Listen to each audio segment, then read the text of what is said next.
Jason Tatum, sinabing siya daw ang best player sa NBA. Pero bago yan, LeBron James is expected out for tomorrow versus the Golden State Warriors. According to reports, si LeBron ay mayroon palang iniindang injury sa kanyang ankle noong pang January sa makatuwid sa nakalipas na 2024 All-Star Game.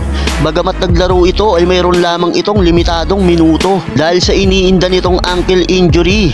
Ayon mismo kay LeBron, pagkatapos nga daw ng exhibition ay nagsagawa nga daw ito ng treatment sa kanyang iniindang ankle injury at ang posibilidad na makapaglaro ba ito bukas kontra sa Golden State Warriors, kung saan ito pa naman ang unang game ng Lakers sa second quarter ng season na ito. At ang sagot dito ayon kay LeBron, kung makakapaglaro ba ito bukas laban sa Warriors, it possibly could depends on the recovery process nga daw. Depende nga daw ito sa kanyang magiging recovery process. Sambit pa ng all-time scoring leader, so possibly but we'll see. Ibig sabihin lang nito ay posibleng maglaro itong si LeBron, pwede rin namang hindi. Pero kapapasok lang ng balita ngayong araw mga idol, si LeBron ay opisyal nang hindi makakapaglaro bukas laban sa Golden State Warriors. Samantala, hindi lamang si LeBron James ang inaasahang out bukas sa laban ng Lakers kontra sa Warriors. Una na sa listahan itong si Gabe Vincent due to left knee injury. Out din bukas itong si Christian Wood dahil sa left knee effusion.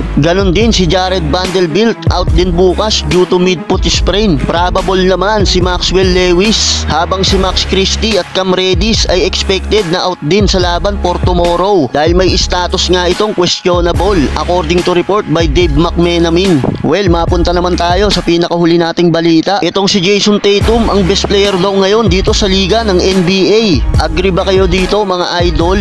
Hindi natin maitatanggi na isa itong si Jason Tatum na isa sa mga kabilang ngayon sa mga magagaling na batang manlalaro ngayon dito sa NBA. Sa katunayan, isa ito sa nagdadala ngayon sa kupunan ng Boston Celtics, kung saan kabilang nga ito sa inaasahan pagdating sa opensa. Nag-a-average ito ngayon sa Boston ng 27.1 points per game, 8.6 rebounds, 4.8 assists. Malaking tulong talaga itong si Tatum para sa kanyang kupunan.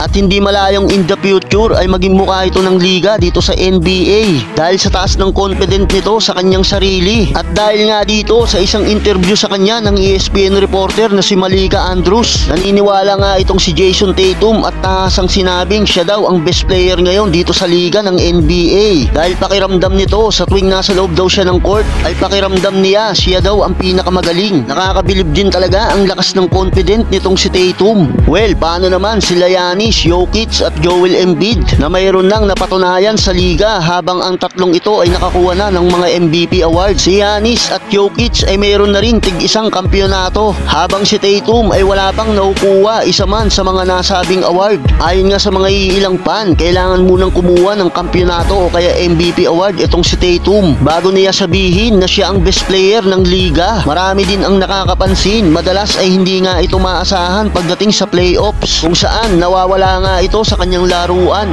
Kung isa man dito ay makuha ni Jason Tatum, manalo siya ng MVP award o kaya makakuha siya ng kampyonato. For sure, marami nang sasang-ayon dito na siya na ang best player in the league. Kayo mga idol, agree ba kayo kay Tatum na siya na ang best player dito sa liga ng NBA?